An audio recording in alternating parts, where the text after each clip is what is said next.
Hey guys, welcome back. I'm Steve from GraphicDesignerTips.com. This series is the Awesome Graphic Design of the Day series, where everywhere I go, I pull out graphic design work everywhere, I critique it, and I show you the good parts about it, sometimes the bad parts, but just proving to you that everywhere you go throughout your entire day, you're always going to run into graphic design. So, I was at a meeting this past week with about 25 other colleagues of mine, and there was a presentation going on. Now, the presentation was a really good presentation that I enjoyed, but this is something for you to look at if you're at a presentation this week or whenever, and it's just really boring as hell. If you need something to do, look at the marketing material they're handing out, and hopefully it's not as boring as the person or the topic they're talking about. And you can, start to pull out little things to help you in your own graphic design work. So, the company is called Aflac, which is the company that was presenting to all of us, and I definitely was very interested in it. The speaker is great. It's a good friend of mine. Her information is up here. The Aflac lady, hit her up on Facebook. First of all, not only did they, I got a whole packet of stuff, and I scanned a few things in that I want to show you how clean it is. That, the marketing team that they have is very, very clean and basic and just professional looking design. But my favorite part about this was the little handout they gave us, this little duck. If you can hear that right there, that little Aflac duck. And when you got 20-something people pushing this button in a room when somebody's trying to speak, it's actually pretty funny, especially at 7 a.m. in the morning. But aside from that, they gave us this whole entire packet of awesome stuff. And I kind of wish I didn't take things out of it, because I think it was put together, like when you open up a pocket folder and like certain things are on the left, certain things are on the right. I think they had it specifically put together. Certain things they go together with the color schemes on all the pieces. But the ones that I'm going to show you, let's see. Well, this was a nice large piece, and it's really nice paper it's on too. It's like a silk gloss or something like that. But this is like part of the piece I'm going to talk about, and it's a very clean design. And the other two pieces are going to be these right here. And there's just, like I say, with everything, that you can always take out something to use in your next layout for your client. So if you're working on a project right now and you're stumped on how to just get it, fine-tune it, and get it just to look a little bit more cleaner, so when they look at it, they know, they're not going to come back to you and say this is messy work, or, they're not going to want tons of revisions on it.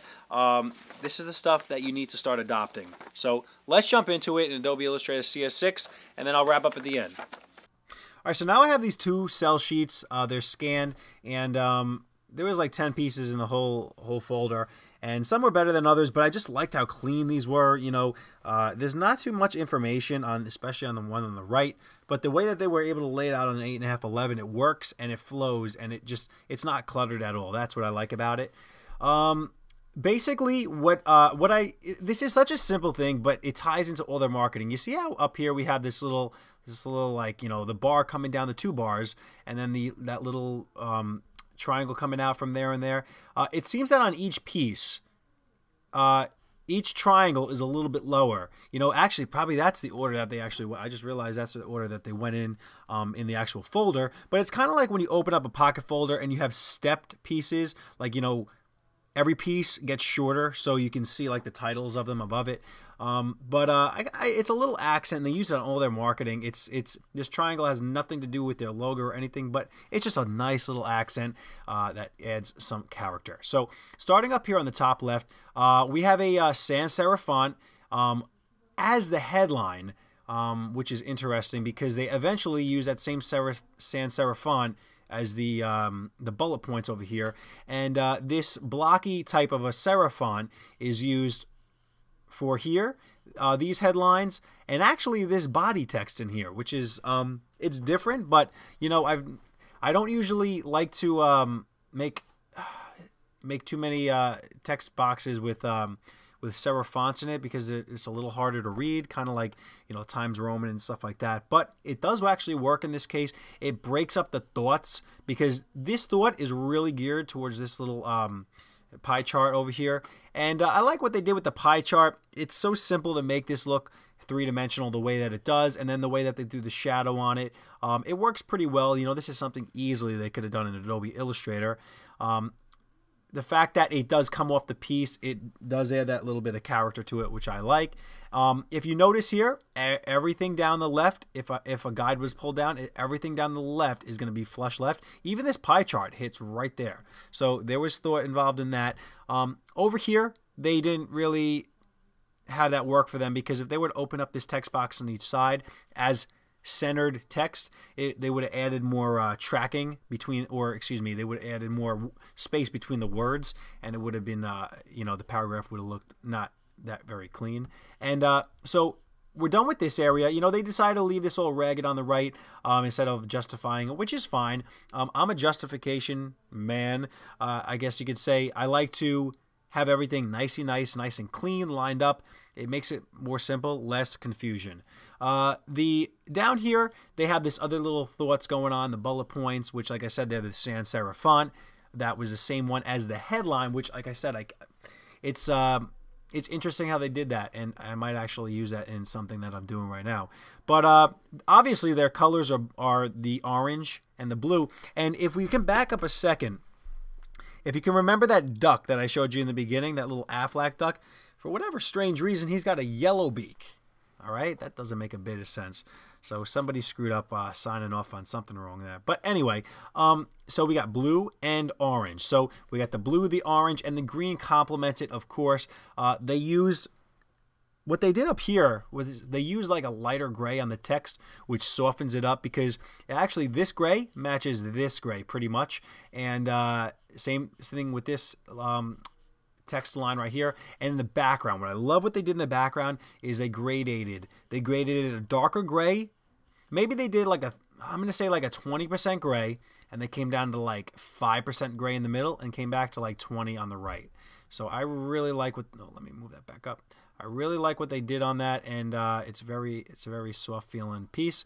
And so the other thing to note on both of these is they have the dates on the bottom right. You might want to suggest this to your clients, because this says 12/11, this says 10/11, which means that December 11, 2011, and October 2011 is when they made specific changes, or jumps in what they're marketing, their product. So it's a good way to note that. I mean, obviously you're going to have your files saved with specific dates and all that jazz, but the fact that it has these dates on it, every time they, you'll know which one you're looking at, or they're handing out one. Oh man, they know one was done in 2010, but obviously they're not going to give them that one if just in case.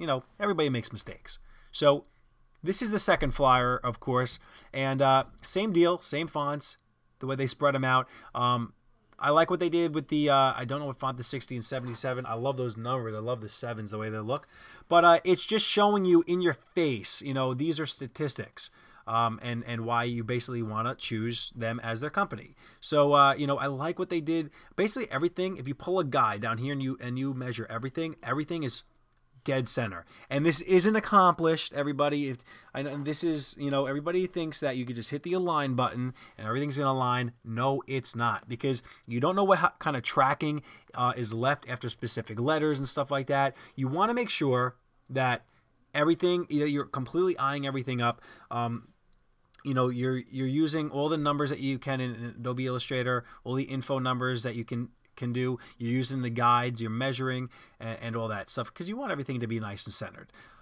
Same deal, everything is centered here. I like what they did with the change in the color, because it shows two different thoughts. When you have a black, you have this out-of-pocket medical expenses, and that shows deductibles and co-payments.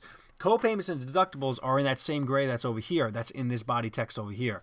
And what's so cool about that is it breaks it up from this. If this was to be black right here, it just wouldn't look the same.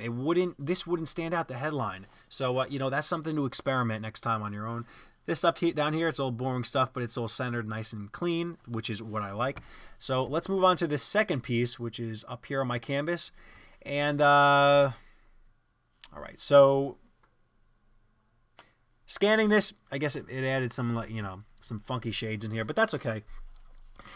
This, the reason this qualifies for the awesome graphic design of the day is because of how clean it is to me. It's, it may not be the most, oh my God, amazing design in the world, but it's just very clean. And that's what, people or designers spend a lot of time on, making sure, that it's clean like this. So if you pull a guy down here, everything's flush left. I like what they did with all the headlines in here. They use the same font. It's a Helvetica font, I believe, and everything's capital. But the way that they made the what they did with the headlines is they basically added tracking. They added space after the letters, which it just gives it a different feel. You know, try it out. It's I mean, I'm trying to see stuff from another perspective, but as a designer, I guess in a way it's kind of hard. But I would say as a normal person, you know, it's just something that doesn't look, you know, like common. It's different. So, but then again, you know, who knows? Tracking on here, like I just said, we have all our bullet points. Everything's flush left. You know, I like what they did with the sections. Basically, on the left, you have individual policies and then group plans. But the fact is that they grouped specific things with like the color red, the green, and the whatever the heck that is. It's a dark gray, 80%, something like that. Maybe, actually, no, it's a brown. I'm sorry. But same deal over here. And if you notice, like what they did, it's interesting that how they had the bars over here, you know, continue. It kind of contains this area, and then this right here is actually the spine of the piece. It is white. I didn't actually put a border on this, so you can, here's the corners here. But you know, I like what they did. The green, green, green, green, and then the brown here. They did the same thing on the right. Now, the only thing that I'm a little bit confused about that they did in this piece, and maybe they wanted to make some contrast from the left and the right page, is why in the highlights over here is the background white, and why is everything flipped? Over here it's yellow, and then we have the white lines going through. So I don't know. It's not going to kill their sale, but you know, it's something that maybe they just, like I said, they wanted to be able to differentiate the pages. So if you know which one would stand out in your mind if you were looking for something. Down here, the duck, you know, which is a random picture of the duck, you know, doing his thing. Everything's lined up. These are things to think of. You know, you have a body of text and changing half of the color into another color to emphasize specific things that are important. And I'm kind of bummed. Let me look at, hold on one second. Let me look at the actual print. I kind of wish that they, you know, it doesn't seem like they sampled a yellow from that beak. Okay, it's a little bit off, but, you know, maybe if that yellow was a little bit more orangier, that it would have been, you know, just perfect for me, at least. And that is it on this. So at the end of this, I want you guys to look at these both and, you know, go over this video and let me know if there's anything that I didn't see that you saw. You know, like I said, this qualifies for the Awesome Graphic Design of the Week for the simplicity and the professionalism, the cleanliness of everything. So have one more look at this and then get back to me in the comments. This thing is cool. I'm sure after a while it gets pretty annoying, but hey, it's catchy. Whatever is catchy, whatever people are going to remember. That's why half of these, you know, 3/4 or more of the companies right nowadays on their marketing, they're adopting, you know, fictitious characters or, you know, animals, you know, Geico, Gecko, all this stuff, you know. But this dates back for years and years. I mean, growing up, we got, you know, Tony the Tiger and trying to think of what else, but just, you know, tons of them. But anyway, so that's it on the Awesome Graphic Design of the day. I hope you enjoyed it. I hope you learned something. Of course, like I said, there's always something to pull out of graphic design. So from the time you wake up, all right, and you put your underwear on, look at that underwear label, because there's going to be some really cool design on there, maybe a cool logo. And then you eat breakfast and all that stuff, you know, look at your little Fruit Loops back of the box and learn from it. Definitely take these things and, you know, we're not all super geniuses. I'm not a super genius by far, but over time I've studied design that I see everywhere. And you know what? I'm adopting principles that other people have done in my own work, and I'm putting my own twist on it. I hope people do that with the work that I do. I hope they see something that I do and they are able to do it in their own work. But remember, I wasn't the mastermind who thought that up. It was somebody else who I was able to adopt it from. But they're, you know, every once in a while we have that little spark of creativity where we create something totally unique that nobody's ever done before. But that's it, everybody. If you like what you saw, hit the subscribe button, click it right here, and you'll get these videos every couple of days when they come out. I have a lot of crazy stuff going on. I'm having a baby in a short, maybe day or two, week, I don't know. It could be any time now. So these videos will be a little bit slower in the next, few weeks, but right after that baby's popped out, I'm going to get right back on the horse to help everybody out. So that's it, everybody. I'm Steve from graphicdesignertips.com. I hope you have an awesome and blessed night. Peace.